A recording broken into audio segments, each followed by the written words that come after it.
Batismo no Espírito Santo. Você tem dúvida sobre isso? Fica aqui, porque nesse vídeo a gente vai esclarecer muitas coisas. No último vídeo, falei a respeito do batismo nas águas. E se você não assistiu, espera terminar esse vídeo aqui e corre lá para assistir, tá bom? E hoje, esse vídeo aqui vai ser sobre o batismo no Espírito Santo. Você tem dúvida sobre isso, não tem? Fala comigo, tem sim. Eu também tinha muito. Então, vamos lá. Oi, eu sou a Mari, seja muito bem-vindo ao meu canal e hoje vamos falar acerca do batismo do Espírito Santo e aprender mais sobre isso. Primeira coisa que eu preciso pontuar aqui é que eu não conseguirei esgotar esse tema e nem tenho pretensão na verdade. Nem a própria teologia tem uma ideia única e fechada sobre o batismo do Espírito Santo. Existem correntes teológicas que afirmam que o batismo é uma experiência após a conversão e outras que dizem que ele ocorre no próprio momento da conversão. A ideia aqui não é defender uma corrente, mas explicar de uma forma bíblica o que é o batismo no Espírito Santo, ok? Bom, antes de falarmos sobre a descida do Espírito Santo, é importante entender que o batismo no Espírito Santo é uma bênção especial e que faz parte da salvação que Deus nos concedeu por meio de Jesus Cristo. Ele também é uma bênção universal, ou seja, é um direito espalhado para todos os filhos de Deus. O profeta Joel, no Antigo Testamento, já indicava que toda a carne receberia do Espírito, mesmo vivendo sob a antiga aliança, quando o Espírito não habitava em todos os homens.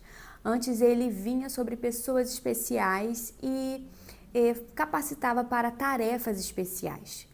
Pensa nos homens do Antigo Testamento. Vai lá, Moisés, Daniel, Josué, Davi. Eles recebiam o Espírito Santo, tinham intimidade com Deus e capacitação, mas eles não eram o templo dele. E por que isso mudou? Porque quem nos possibilitou ter essa presença de Deus em nós foi Jesus Cristo. Só com sua vinda, morte e ressurreição é que o Espírito pôde habitar sobre a vida dos crentes. O início disso está descrito lá em Atos 2. Ali 120 pessoas estavam reunidas no cenáculo, aguardando ansiosamente o Consolador, aquele que seria igual a Jesus. Eles não sabiam exatamente como isso aconteceria, mas tinham convicção que ia acontecer. Em meio à festa do Pentecostes, que aconteceu 10 dias depois da ascensão de Jesus, isso lá descrito em Lucas 24, veio do céu um vento impetuoso e varreu toda aquela casa, e todos foram cheios do Espírito Santo. Nesse dia, começa o batismo no Espírito Santo, a iniciação da experiência com Deus, mostrando que não andamos mais sozinhos, andamos com Deus dentro de nós. O Espírito Santo traz consigo o selo da salvação e é Ele que nos garante que nós somos filhos de Deus e nós temos por herança a vida eterna. Aleluia por isso. Aquele dia de Pentecostes teve pelo menos 3 grandes significados, eu vou falar aqui com vocês.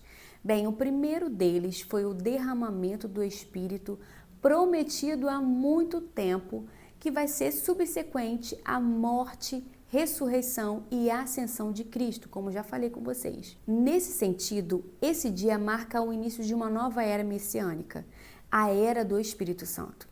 Desde então, todos os cristãos, sem exceção, tornam-se participantes desse novo tempo e recebem os dons do Espírito e o próprio Espírito. Nessa explicação, podemos perceber que João Batista disse lá em Mateus 3,11, quando exclamou, Ele vos batizará com o Espírito Santo. Quem é que vai batizar com o Espírito Santo? Jesus. O segundo acontecimento muito importante é que teve um significado ainda mais especial e inesperado, que foi o cumprimento das promessas de Jesus aos apóstolos lá no cenáculo, que seria a capacitação para o seu ministério apostólico como mestres, líderes autorizados. Eu quero abrir um parênteses aqui muito importante. O mesmo lugar que aconteceu a descida do Espírito Santo foi o mesmo lugar que Jesus estava lá instruindo e fazendo a ceia com os discípulos. Você sabia disso? E o terceiro acontecimento é que trouxe um reavivamento poderoso. Vamos lá, pensa junto comigo. Das 120 pessoas que experimentaram a descida do Espírito Santo, 3.000 foram acrescentadas logo após o sermão de Pedro. A partir desse dia, sinais, milagres e manifestações do Espírito Santo começaram a se multiplicar na história da igreja e continuam até hoje. Isso é um glorioso mistério, né? Dada essa introdução, a gente vai aprofundar um pouquinho mais. Vamos lá. No início do vídeo eu falei que o batismo no Espírito Santo é um dom universal a todos os crentes. Você lembra disso? Lá em 1 Coríntios 12, 13, Paulo diz, pois todos nós somos batizados em um só Espírito, né, formando um só corpo, quer judeus, quer gregos, escravos, livres, né, a todos nós foi dado beber de um só Espírito. O que chama a atenção nesse versículo é que todos nós fomos batizados no Espírito, ou seja, todos os cristãos têm a experiência com o Espírito Santo. O batismo é um fato unificador, o meio pelo qual todos nós estamos ali entrando no corpo de Cristo, sem distinção de etnia, de cor ou sexo. Eu não entendo o batismo como uma experiência subsequente ou apenas depois do batismo nas águas. Na verdade, quando você entrega a sua vida para Jesus de verdade, confessa e se arrepende, automaticamente seu espírito é regenerado e você se torna a habitação do Espírito Santo. É esse espírito que te convence, por exemplo, a descer as águas, que ajuda a não errar como antes, que transforma as nossas vidas e que nos torna cada vez mais parecidos com Jesus. É o Espírito Santo que nos batiza no corpo de Cristo e nos une a Ele. No vídeo anterior eu expliquei que o batismo nas águas tem 4 elementos, né? Não sei se você lembra, mas é o batizador, o batizado, o elemento e o propósito. No batismo no Espírito Santo não é diferente. Se reunimos os textos do Novo Testamento que falam sobre batismo, percebemos que Jesus é o batizador, ou seja, é Ele que possibilita e realiza esse mergulho. O Espírito Santo é o elemento, assim como a água é o elemento no batismo das águas, e o propósito é a incorporação do corpo de Cristo. E quem é o corpo de Cristo? A igreja. Em 1 Coríntios 12, 13, fica claro que Jesus é quem nos possibilita mergulhar no Espírito e a beber dele. Ele é o nosso mediador. É Ele que é o mediador da nova aliança. É Ele que concede essa riqueza espiritual e é Ele que promove esse batismo no Espírito. Levando isso em consideração, qualquer experiência mais profunda após a conversão não deve ser chamada de batismo no Espírito, mas sim um enchimento do Espírito. Porque o batismo é o início e a vida no Espírito é o caminhar com Ele. Nas cartas do Novo Testamento há uma ênfase clara. Não se trata de impor uma bênção nova ou diferente, mas de nos lembrar do que já somos pela graça e nos conscientizar disso e nos incentivar a viver através disso. O que eu vejo é que muitos cristãos ficam aguardando a segunda experiência com Deus, a segunda experiência com o Espírito Santo, como se a primeira já não valesse de nada. Mas o que Deus espera de nós, após sermos batizados no Espírito Santo, é uma vida extremamente ética, é um crescimento na fé, no conhecimento, no amor, na santidade, de modo que a gente não venha entristecer o Espírito que habita em nós. Que andemos no Espírito e continuemos ser cheios dele todos os dias. Agora vamos recapitular os principais pontos que aprendemos até aqui. Bom, primeira coisa, o batismo no Espírito Santo é uma bênção universal, ou seja, todos os crentes têm acesso a essa experiência. Lembrando que eu não estou falando de dom de línguas, eu estou falando de batismo no Espírito Santo, receber o Espírito Santo dentro de nós.